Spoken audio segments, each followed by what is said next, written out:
Mr. Speaker, keen to get your gauge on the clerk of the House and Parliamentary Service making submissions to select committees on legislation. Has that been a practice that has occurred for many, many years? I believe so. Okay. And is it on the implications that that piece of legislation would have to the day-to-day operations of Parliament? Sorry, say that again. Is it on the, would it be your expectation that that should just be on the implications that that piece of legislation would have to the day-to-day operations of Parliament, or should it be broader than that? Well, I don't think you could come out with a hard and fast yes or no on that. It would depend entirely on what the legislation was.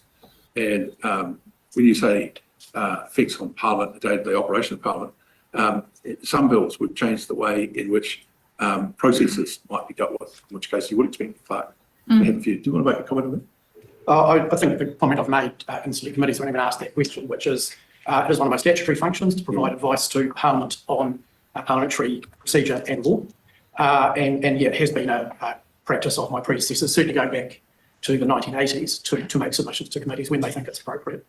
My practice is to share that submission with the Speaker once I've made it, but because I exercise those functions independently of the Speaker, I don't check it off before I send it in. Tim's got an example he might want to raise.